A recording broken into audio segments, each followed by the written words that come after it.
Hoy continuamos entonces ya con la clase final de nuestro estudio en el capítulo 26 de nuestra confesión de fe, que tiene que ver con la doctrina de la iglesia, una clase que hemos titulado La iglesia que confesamos.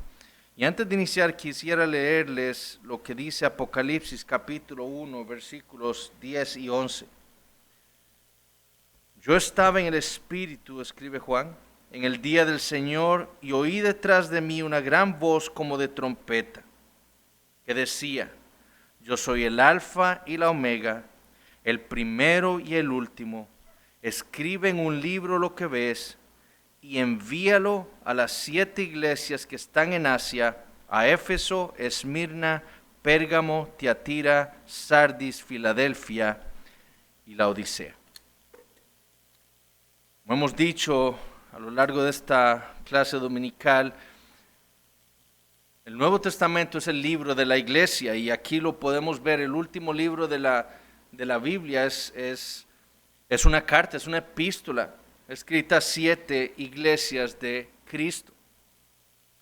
Y lo que vimos la semana pasada, nada más para recapitular, fue empezar a ver la doctrina del asociacionalismo, una doctrina que vimos empezando en el párrafo 14 del capítulo 26, y lo que vimos en el párrafo 14 es que lo que los bautistas particulares entendieron era que la iglesia local tenía el deber de orar por el bien y la prosperidad de todas las iglesias de Cristo en todo el mundo, y además de servirles con sus dones y virtudes que pues el Señor les ha dado. Esa es la obligación universal que tienen las iglesias de Cristo, pero también tiene una obligación específica, que es que cuando el Señor provea la oportunidad en su providencia, esas iglesias locales deben tener comunión las unas con las otras. Ese término comunión vimos que es un término técnico para los bautistas particulares para afirmar lo que ellos llamaron después asociaciones, las asociaciones entre iglesias.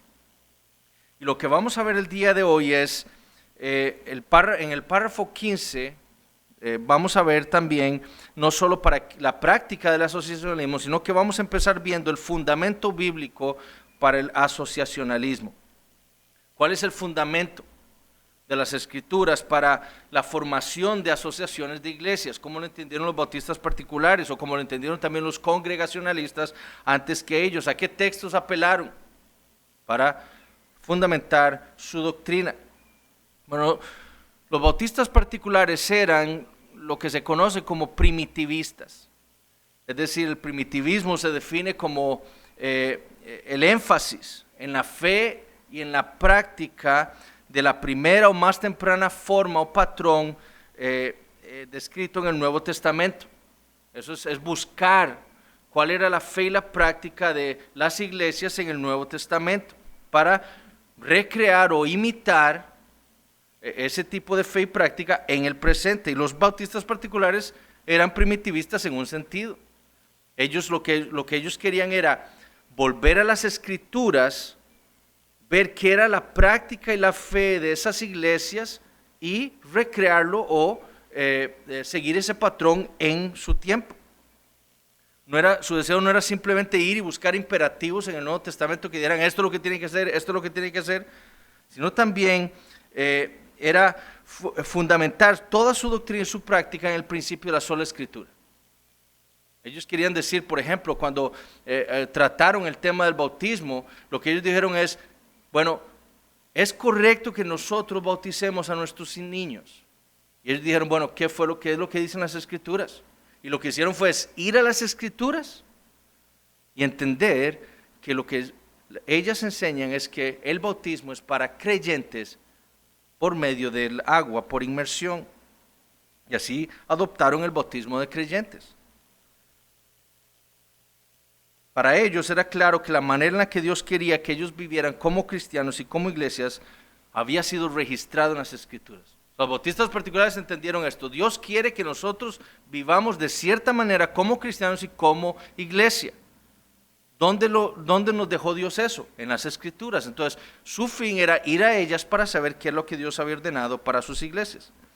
Sin embargo, ellos entendían que no todo en la Biblia había sido expuesto expresamente. El Señor, por ejemplo, no nos dice a la iglesia, a los cristianos, expresamente cómo es que debemos vivir. Siempre. El Señor había dejado, por ejemplo, expresamente cómo es que un hombre debe ser salvo. Claramente, con toda claridad, eso lo podemos encontrar en las Escrituras. Pero no todo lo ha dejado expresamente así.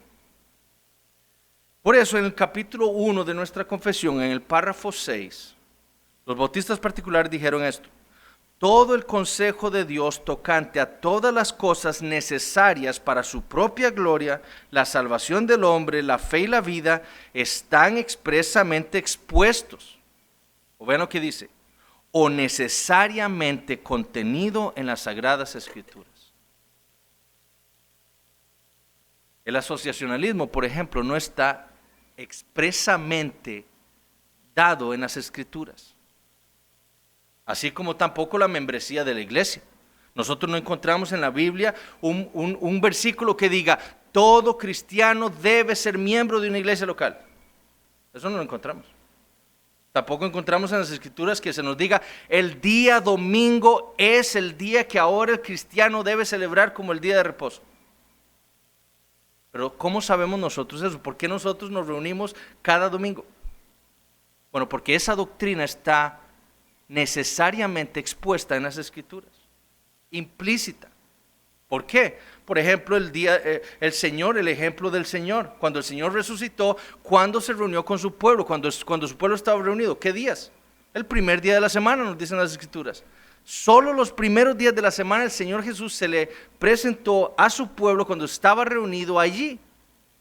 Y después vemos la práctica, el ejemplo apostólico en el libro de los Hechos. Todas las iglesias se reunían ¿cuándo? El primer día de la semana. Entonces, ¿por qué nos reunimos nosotros? Bueno, porque nosotros entendemos que necesariamente la doctrina del día domingo, como el día de reposo cristiano, está necesariamente registrado en las Escrituras para nosotros. No está expresamente registrado. No se nos dice a nosotros: ahora es el día domingo. Pero está necesariamente implícito ahí. Lo mismo que la membresía de la iglesia. No se nos dice el cristiano debe pertenecer a una iglesia local, pero nosotros lo entendemos por la práctica que tenían las iglesias en el Nuevo Testamento que tenemos registrado. John Owen, por ejemplo, dijo, hablando de las asociaciones: este actuar en asociaciones es una institución de Cristo. Y vean lo que dice: no en un mandamiento expreso, sino en la naturaleza de la cosa misma, enriquecido con el ejemplo apostólico. En otras palabras, ni los puritanos ni los bautistas particulares entendieron que el cristiano o la iglesia requerían un mandamiento explícito del Señor para hacer algo. Para ellos, un ejemplo bíblico, apostólico, era suficiente para entender que eso es lo que Cristo quería para ellos. Entonces, lo que ellos vieron en las Escrituras no fue un mandamiento expresamente expuesto sobre el asociacionalismo, sino lo que ellos vieron fue un ejemplo apostólico de un tipo de relación existente entre las iglesias del Nuevo Testamento. Y fue ese ejemplo lo que ellos entonces querían ser fieles a él, entendiendo que ese ejemplo apostólico era un mandamiento de Cristo para ellos como iglesia. Entonces, los bautistas particulares usaron el capítulo en Hechos capítulo 15, el texto en Hechos capítulo 15 para apoyar su doctrina del asociacionalismo. Y entonces vamos a leer en Hechos capítulo 15 los primeros 6 versículos y después vamos a leer los versículos 22 al 25. Dice: entonces algunos que venían de Judea enseñaban a los hermanos: si no os circuncidáis conforme al rito de Moisés, no podéis ser salvos. Como Pablo y Bernabé tuviesen una discusión y contienda no pequeña con ellos, se dispuso que subiesen Pablo y Bernabé a Jerusalén. Ellos estaban en Antioquía. Y algunos otros de ellos, a los apóstoles y a los ancianos, para traer esta cuestión.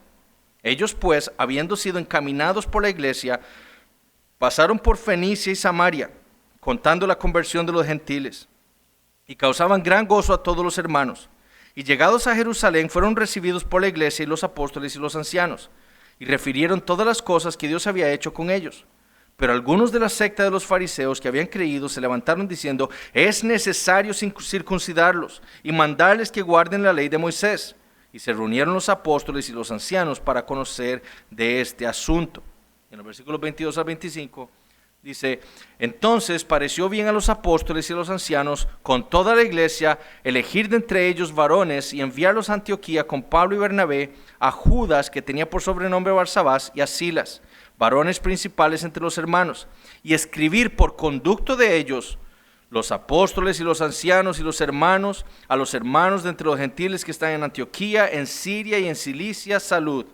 Por cuanto hemos oído que algunos que han salido de nosotros, a los cuales no dimos orden, os han inquietado con palabras, perturbando vuestras almas, mandando circuncidaros y guardar la ley, nos ha parecido bien, habiendo llegado a un acuerdo, esto es muy importante, elegir varones y enviarlos a vosotros con nuestros amados Bernabé y Pablo.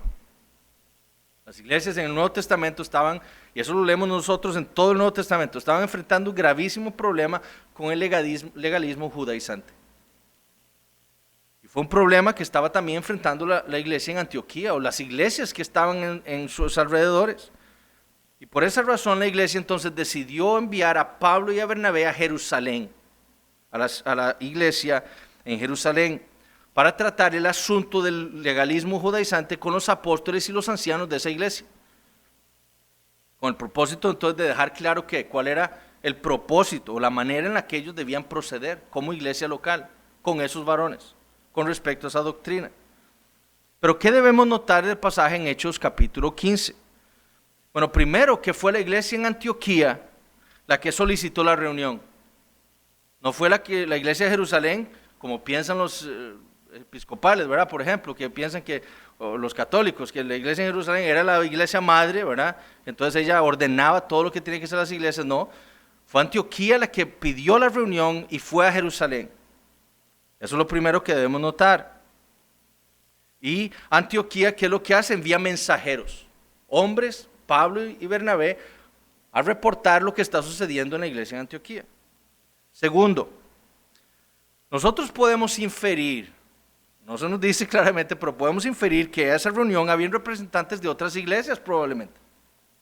O por lo menos otras iglesias estaban informadas de lo que iba a hacer Pablo y Bernabé a Jerusalén. Notemos que en el versículo 2 se habla de Pablo, Bernabé y dice algunos otros de ellos. Podría ser algunos otros de la iglesia en Antioquía, pero podría ser algunos otros de ellos de la iglesia en Siria y Cilicia. Porque la carta que escriben la iglesia en Jerusalén, el concilio en Jerusalén, la carta que escriben la envían ¿a quién? A Antioquía, Siria y Cilicia. Esa carta era enviada a todas esas iglesias. Entonces probablemente podemos inferir que quizás en esa reunión habían representantes de otras iglesias. Tercero, la recomendación que se toma en ese concilio, en esa reunión en Jerusalén, no fue tomada por la iglesia en Jerusalén, ni siquiera por Pedro o Jacobo de parte de los apóstoles. La resolución fue tomada, como dice el versículo 23, por los apóstoles y los ancianos y los hermanos, por todos los que están ahí reunidos. Es decir, la recomendación para las iglesias gentiles fue tomada por el consejo de todos los varones que estaban ahí presentes en ese concilio de Antioquía y Jerusalén y probablemente de estas otras iglesias. Y vean que el versículo 7 dice que después de mucha discusión, o sea, Pablo y Bernabé traen el asunto, se empieza a discutir lo que está sucediendo, todo el mundo empieza a comentar. Después de Pedro levanta la mano y empieza a contar lo que el Señor ha estado haciendo entre los gentiles como apóstol. Y después Jacobo levanta la mano y dice, bueno, espérenme un momentito, escúchenme, déjenme a mí hablar y escúchenme. Ya hemos discutido, déjenme a mí hablar. Entonces, esto es una discusión que se da entre todos los que están ahí presentes, apóstoles, ancianos y toda la iglesia. Y lo que decidieron fue entonces enviar mensajeros a esas iglesias, Antioquía, Siria y Cilicia, con una carta que expresara el consejo de todo ese concilio. No solo el de Jacobo o Pedro, no, el de todo el concilio que estaba ahí. Cuarto, Esto es una clara evidencia de que desde el puro principio había una clara relación entre estas iglesias. Las iglesias del Nuevo Testamento, había una relación entre ellas. Quizás no tan formal como nosotros lo entendemos ahora, pero había una relación. Antioquía podía saber que cuando ellos tuvieran un problema doctrinal, ellos podían contar con otras iglesias hermanas para comentar el asunto y ver qué es lo que las escrituras decían. ¿Para qué? Entendiendo que esto era para su paz, crecimiento en amor y edificación mutua. Ellos entendían que ellos podían tener o tenían ya una relación entre iglesias con las cuales podían contar para resolver casos de dificultades o diferencias doctrinales. Entonces eso es muy importante y ese fue el capítulo que los bautistas particulares usaron para apoyar su doctrina. Lo que vemos en Hechos 15 es un ejemplo de relaciones entre iglesias del Nuevo Testamento. Ahora, los bautistas particulares no usaron solamente ese pasaje. La confesión no tiene nada más solamente ese pasaje. Pero ellos no usaron solamente ese pasaje para defender su asociacionalismo.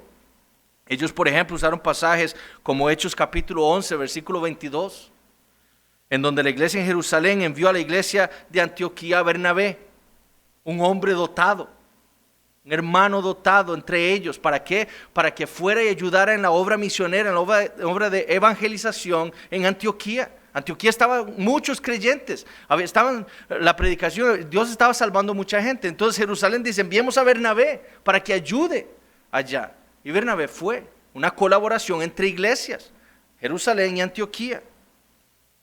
Usaron capítulos o pasajes en Romanos 15, 26 al 29, en donde se describe la ofrenda de las iglesias en Macedonia y acá ya Jerusalén.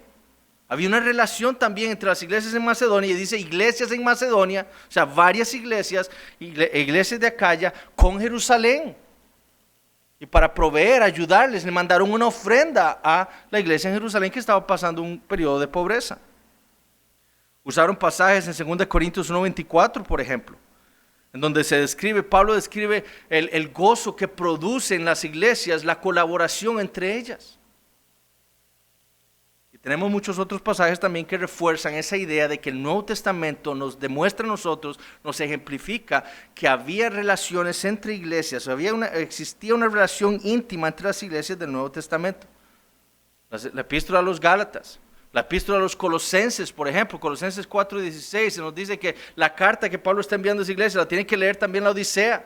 Había una relación entre la Odisea y Colosas. Entonces la carta de Pablo también tiene que ser leída en la Odisea. Apocalipsis, acabamos de leer, una carta para 7 iglesias en Asia Menor que tenían relación las unas con las otras. ¿Cómo es evidente esto? Bueno, una carta tenía que ser leída en todas también. Blackburn dijo, la evidencia revela que había cuidado y preocupación, interacción y rendición de cuentas que podía venir únicamente de iglesias asociándose unas con otras. De nuevo, estos pasajes en el Nuevo Testamento no muestran la creación de asociaciones de iglesias, sino la existencia y el funcionamiento de asociaciones de iglesias. Entonces, esos pasajes no demuestran cómo se crean unas asociaciones, demuestran que ya había en el Nuevo Testamento asociación entre iglesias locales. Como escribió Renihan, si usted está buscando un texto como el mandamiento explícito para las asociaciones, admito que usted no lo encontrará. Pero si usted recopila y aplica los principios de la Escritura y de nuestra confesión, como lo hacemos en muchas otras cosas legítimas, vemos que existen más que suficientes mandamientos en la vida de las iglesias del Nuevo Testamento para autorizar nuestras acciones, o sea, para creer y promocionar el asociacionalismo. Ahora, ¿en qué consiste la práctica del asociacionalismo? Nosotros debemos cuidarnos, dijo Renihan, de un tipo de pelagianismo eclesiástico. El pelagianismo es una doctrina antigua que básicamente estaba centrada en el hombre es capaz de hacerlo todo, ¿verdad? Yo puedo justificarme delante de Dios por lo que yo haga. Entonces, Renihan dice, nosotros debemos cuidarnos de un tipo de pelagianismo eclesiástico que refleja una suficiencia centrada en el hombre. Cristo ha llamado a sus iglesias a las relaciones y al ministerio mutuo, no al aislamiento. Recuerden las palabras de Owen la semana pasada. Dios en su sabiduría, el Señor en su sabiduría, hizo que una iglesia local no pudiera hacer todo lo que Cristo le pedía a ella por sí sola. Eso es la sabiduría de Cristo, sino que en asociación de iglesias pudieran cumplir lo que Cristo pide para nosotros. Es lo mismo que Renihan está diciendo. Una iglesia no debe aislarse de las demás, porque nosotros no podemos cumplir con lo que Cristo pide de nosotros. Nuestro deber es entender que, en el ejemplo del Nuevo Testamento, entender que la mejor manera de hacer las cosas que Cristo nos pide es asociándonos con otras iglesias. Los episcopales lo entienden, el asociarse con otras iglesias lo entienden de una manera muy distinta. Ellos entienden que una iglesia madre con iglesias subordinadas a ella. El presbiterianismo, ¿qué cree? Que hay un presbiterio que rige a las demás iglesias. De hecho, si usted ve las siglas para la PCA, por ejemplo, que es un presbiterio de iglesias, un conjunto de iglesias que se han unido, se llama, en inglés es Presbyterian Church of America, porque para ellos ese presbiterio es una iglesia gigante que consta de muchas otras iglesias. Los bautistas particulares y nosotros no entendemos eso así. Las asociaciones una asociación no es una iglesia grandísima que consta de muchas iglesias. No, la asociación es un conjunto de iglesias que se asocian una con otra, cada una independiente la una de la otra.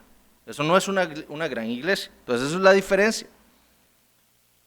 Pero nosotros debemos tener claro que tener comunión o asociarnos con las iglesias de Cristo en todo el mundo es imposible. Nosotros no podemos tener una asociación con una iglesia en Malasia, o la iglesia en Inglaterra, o una iglesia en Japón, bautista reformada. Es imposible. No podemos tener ese asociacionalismo. No puede ser practicado realísticamente de esa manera. Debe haber entonces una selectividad en la comunión que tenemos entre las iglesias. No solo en cuanto a localización geográfica, sino también en cuanto a entendimiento doctrinal. La semana pasada hablábamos de si hubiera aquí una iglesia pentecostal, ¿verdad? Que fuera una iglesia de Cristo. Podríamos asociarnos con ella, ¿sí? Pero en la práctica eso es muy difícil. Es muy difícil, por cosas doctrinales, por ejemplo. Entonces, en la práctica lo que se hace es asociaciones de iglesias que comparten una localidad cercana y una doctrina hermana. El pastor Po, que es un pastor por el cual nosotros oramos y su iglesia en Malasia, escribió lo siguiente: en principio no hay límite para el área cubierta ni para el número de iglesias involucradas en el compañerismo. O sea, en principio no hay límite de que nosotros nos podamos unir a asociar con otras iglesias en todo el mundo, no hay límite. Así como la predicación del evangelio no está confinada a áreas geográficas, así el compañerismo de creyentes e iglesias tampoco está confinado a áreas geográficas. El mundo es nuestro campo misionero, el mundo es nuestra capilla. En esta época de comunicaciones avanzadas y de transporte, el compañerismo más extenso es posible. Sin embargo, dice Poe, para expresiones regulares y significativas de compañerismo dentro de las limitaciones de dinero, conveniencia, obstáculos políticos, etc., los agrupamientos regionales de iglesias son más realistas. Es más práctico. Asociaciones de iglesias que estén cerca las unas de las otras, que compartan la misma doctrina, por ejemplo.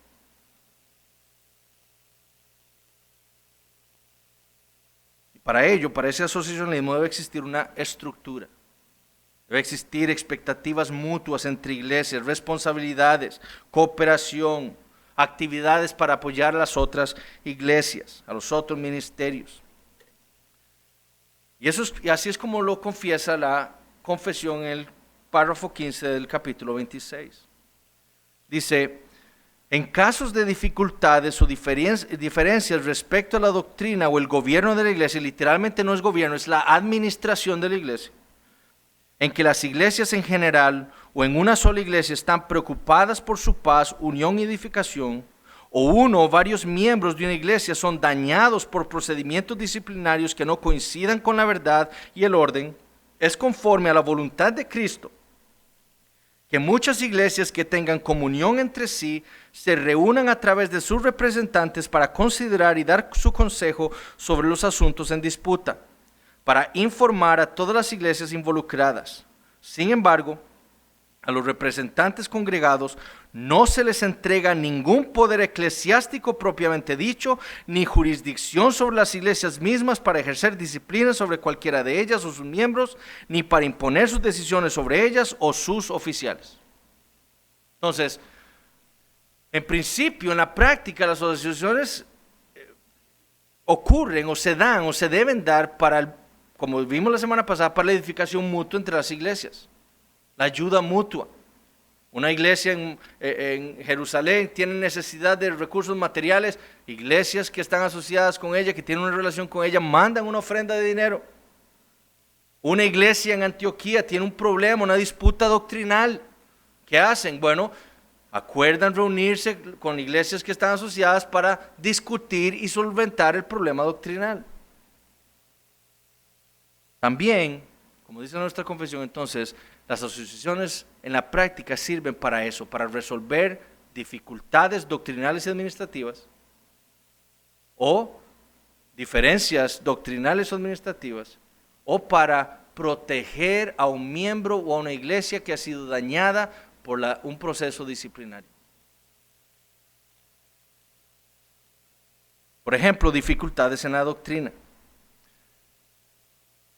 Los bautistas, así como lo vimos en Hechos capítulo 15, ¿verdad? Había o eso lo vemos cuando dice diferencias doctrinales, pero dificultades en doctrina, por ejemplo, en la primera reunión de la Asociación de Iglesias Bautistas Particulares en 1689, se trajo una pregunta. Los representantes que enviaron las 100 iglesias a Londres trajeron una pregunta. ¿Qué debemos hacer nosotros con la doctrina de la justificación eterna? En ese tiempo había una enseñanza que decía que los hombres, los creyentes eran justificados en la eternidad. Entonces, yo nazco, vivo como un impío toda mi vida, pero yo soy justificado desde la eternidad.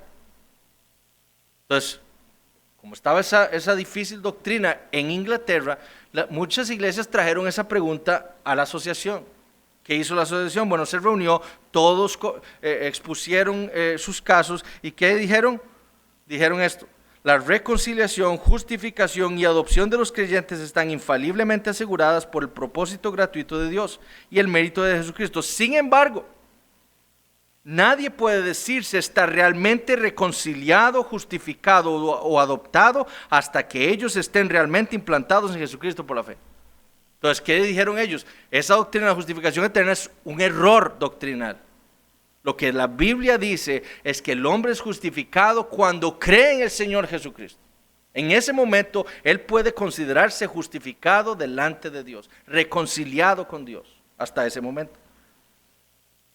Otra pregunta, por ejemplo, que trajeron sobre dificultades en las doctrinas, era, por ejemplo, ¿qué debían hacer con aquellos miembros de la iglesia que no ofrendaban, teniendo la posibilidad? ¿Qué hacer con esos miembros? Entonces, ¿qué dijo la asociación? Todos los mensajeros reunidos, ¿qué concordaron? Ellos dijeron que tales personas deben ser amonestadas, porque pudiendo, según sus capacidades, ofrendar, no lo hacían. Y si no se reformaban, la iglesia debía apartarse de ellos. Así de serias eran las cosas. Dificultades en administración. Bueno, habían iglesias pobres, por ejemplo, Jerusalén. ¿Qué hizo Macedonia de Acaya? Enviaron ofrendas, ayudas, ¿verdad? Habían problemas, por ejemplo, con falta de hombres para predicar el evangelio. ¿Qué hizo Jerusalén? Envía a Bernabé. Otra de las preguntas que los bautistas particulares trajeron a la asociación era, por ejemplo, si era debido para las iglesias, si era su deber mantener a sus pastores. Es un problema en la administración de la iglesia, una dificultad. ¿Qué hacemos? Y la asociación reunida dijo, es el deber de la iglesia apoyar económicamente a sus pastores. Diferencias en doctrina, Hechos 15 es el ejemplo, ¿verdad? Había una diferencia doctrinal en la iglesia en Antioquía. Habían unos que decían que los gentiles tenían que circuncidarse, si no, no eran salvos, atentando contra el evangelio. Y Pablo entendió eso. Y Pablo dice, no, aquí hay una doctrina diferente a lo que ha sido predicado por los apóstoles. Entonces, ¿qué hacemos? Vamos a reunirnos con las iglesias hermanas para ver a resolver este problema doctrinal. Y en la Asamblea de Londres en 1689 también trataron con ese tipo de diferencias doctrinales. Por ejemplo, habían algunas iglesias que trajeron esta pregunta: ¿cuándo es el día que la iglesia debe reunirse? ¿El domingo, el primer día de la semana o el último? Porque habían iglesias bautistas en Inglaterra que celebraban o que pensaban que el día de reposo era el sábado. Y eran iglesias de sábado.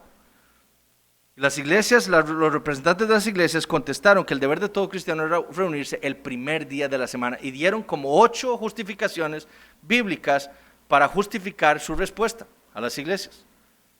Otra pregunta que fue llevada a las iglesias era si era válido para un bautista asistir a una iglesia presbiteriana, por ejemplo, o una iglesia congregacional, si no tenía la oportunidad de congregarse en su propia iglesia. Es válido. Vean hasta lo que pensaban. Nosotros a veces no pensamos ni siquiera en esas cosas. Es válido que yo pueda reunirme con otra iglesia el día domingo que no sea mi iglesia. Para los bautistas, porque esto era muy importante. Y ellos contestaron en afirmativo. O sea, sí es válido para un creyente que no tenga la posibilidad el día domingo de reunirse con su iglesia, el poder ir a una iglesia de Cristo, aunque sea presbiteriano o congregacional, a adorar a Dios. Es válido. Diferencias en administración. Y eso es lo que habla la confesión en el párrafo 15. En ocasiones, varias iglesias o algunas iglesias practicaban la disciplina eclesiástica de tal manera que la persona disciplinada era dañada, porque se hizo una mala disciplina. Y la persona que se disciplinó salió injuriada, dañada. Bueno, las asociaciones le permitían a esos miembros dañados, que se sentían dañados, tener cierta protección. ¿Por qué? Porque hay iglesias, esas iglesias se han comprometido las unas con las otras, de exhortarse para caminar bien, ayuda mutua, edificación, crecimiento en santidad. Y uno de esos miembros de una de esas iglesias se siente dañado. Entonces, la asociación le permitía a ese miembro tener cierto tipo de protección contra esa disciplina que desde su punto de vista había sido mal hecha por una iglesia. Entonces, vean lo que dice la confesión. Cuando uno o varios miembros de una iglesia son dañados por procedimientos disciplinarios que no coincidan con la verdad y el orden, es conforme a la voluntad de Cristo. O sea, esto es de Cristo, dicen los bautistas particulares, que muchas iglesias que tengan comunión entre sí, o sea, que estén comprometidas las unas con las otras, se reúnan a través de sus representantes para considerar y dar su consejo sobre los asuntos en disputa, para informar a todas las iglesias involucradas. Esto se dio un caso en la reunión de la Asociación de Londres, de las iglesias bautistas particulares, el 2 de junio de 1691. Una persona había sido dañada por un caso de disciplina de su propia iglesia. Y las iglesias se reunieron, estudiaron el caso y dijeron esto. Primero, la persona dañada, luego de satisfacer humilde y amorosamente a la iglesia que trató con ella, y por el daño recibido, si no es mitigado, debe dirigirse primero a otra iglesia en la comunión, de la asociación.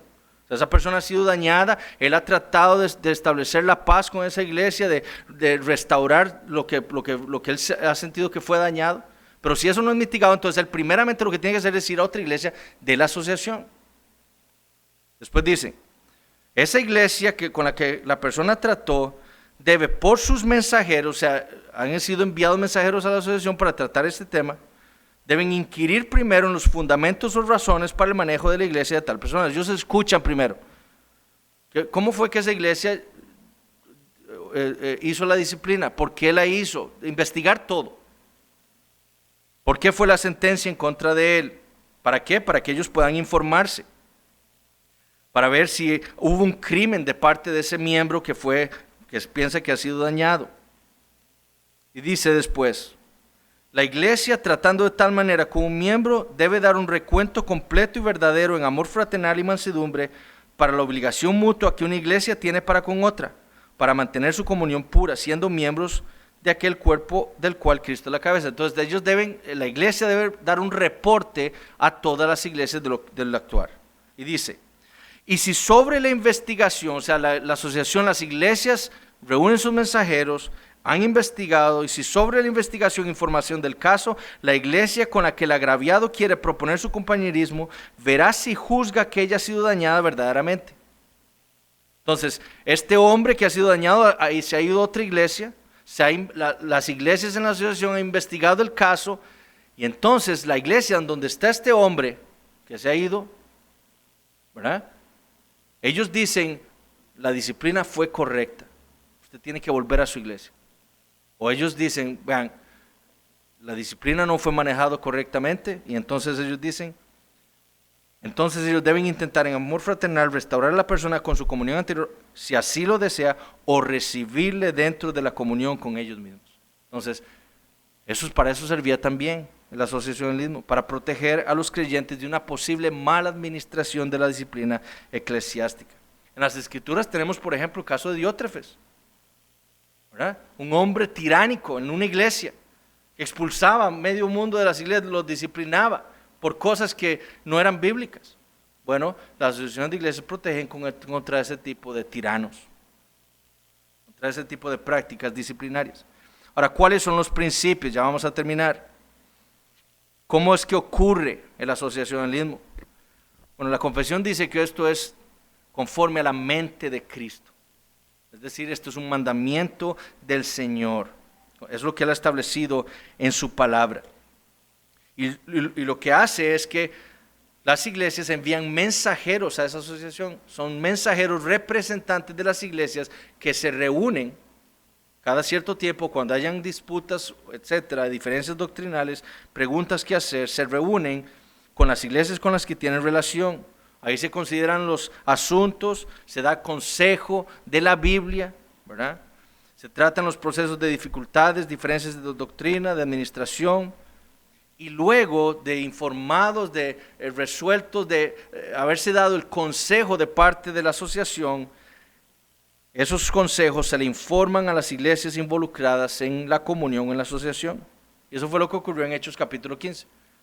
Los representantes, los mensajeros se reunieron, trajeron un problema, se discutió el problema con base en las Escrituras, se dio un consejo y ese consejo se fue escrito a las otras iglesias. Eso fue lo que ocurrió. Eso es lo que debe hacer una asociación. Ahora, ¿qué poder tiene una asociación? Bueno, para los bautistas particulares, la asociación no tiene ningún poder sobre las iglesias que pertenecen a la comunión. Ningún poder. Sin embargo, dice al final del párrafo 15, a los representantes congregados no se les entrega ningún poder eclesiástico propiamente dicho, ni jurisdicción sobre las iglesias mismas. No pueden ejercer disciplina ni de las iglesias ni de sus miembros. No pueden tampoco quitar y poner pastores. Eso no es una denominación que tiene tal poder. Y así fue como lo entendieron los bautistas particulares. La asociación debe respetar la independencia de las iglesias. Lo que hace la asociación es dar consejos de las Escrituras a las iglesias y las iglesias están en la libertad de tomarlos o desecharlos. Porque ellas tienen la autoridad de Cristo de gobernarse a sí mismas, ¿verdad? Según la palabra de Dios. Y el doctor Poe dice, la asociación se ha desviado del propósito para el cual fue primeramente establecida, cuando la asociación ejerce poder sobre las iglesias. Se ha desviado. Eso no es el propósito de Cristo para las asociaciones. La asociación no puede disciplinar una iglesia, no puede excomulgar una iglesia, no puede decir una iglesia, usted ha dejado de ser una iglesia de Cristo. No.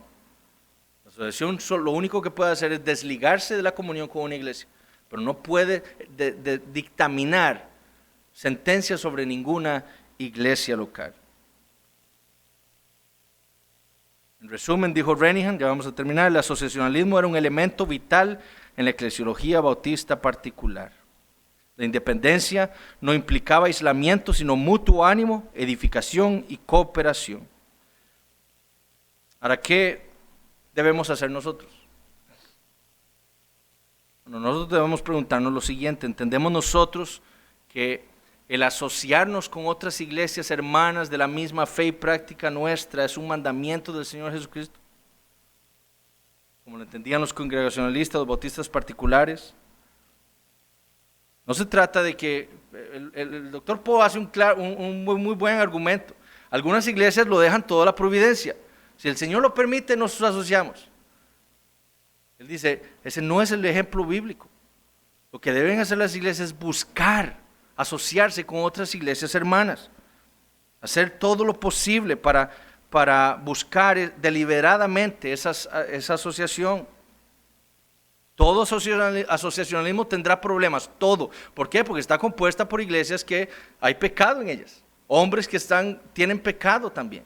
Entonces, todo asociacionalismo tendrá sus problemas. Lo tuvo para los bautistas particulares. La asociación en Londres se dividió por causa de una diferencia doctrinal con respecto al canto de himnos. Unas iglesias pensaban que solo salmos, otras iglesias pensaban que solo himnos y salmos, y se dividió la asociación por una diferencia doctrinal, perdiendo todo el sentido de los editores de la confesión. Los editores editaron la confesión de fe para meter a la mayor cantidad de iglesias posibles en la comunión. Hay un montón de cosas que no se dicen específicamente porque habían diferencias doctrinales entre algunas iglesias. Y eso no se comenta ni se especifica en la confesión. ¿Para qué? Para poder hacer a esas iglesias meterse en la comunión, en la asociación. Pero por una diferencia doctrinal se dividió. ¿Por qué? Porque en todo asociacionismo hay problemas. Lo hay también en nuestros días con iglesias bautistas reformadas. ARPCA es un ejemplo y ustedes pueden buscar los problemas que ha tenido muchos a lo largo de la historia esa asociación. ¿Por qué? Porque hay pecado en nosotros que impide que cumplamos lo que Cristo ha pedido de nosotros. Pero la pregunta es, ¿por eso no vamos a asociarnos? Porque es problemático, ¿no? Si es un mandamiento de Cristo, y eso es lo que nosotros como iglesia debemos averiguar. ¿Entendemos nosotros como iglesia local que esto es un mandamiento para nosotros o no? Si entendemos que es un mandamiento, entonces debemos buscar deliberadamente, como dice Poe, asociarnos con iglesias hermanas. Buscar esa comunión más íntima con ellas, ¿verdad? Pero si el Señor en su providencia lo permite, debemos hacerlo. ¿Qué pasa si otras iglesias hermanas no lo entienden así? Bueno, pues nosotros seguiremos buscando deliberadamente, si lo entendemos así nosotros como iglesia local, y para eso tenemos que estudiar cada uno de nosotros el tema. Si lo entendemos así, pues seguir buscando deliberadamente esa asociación, esa comunión con otras iglesias, pero siguiendo cooperando, ayudando, amando, orando a esas iglesias hermanas que han entendido la doctrina de una manera distinta. Pero, ¿por qué? Porque somos un mismo cuerpo de Cristo. Y en eso debemos demostrar nosotros nuestra catolicidad también. Si tienen preguntas, hermanos, busquen a los pastores, pregúntenos por los chats y trataremos de resolver sus preguntas. Volvemos entonces a las 10:15 con el culto matutino. Que el Señor les bendiga.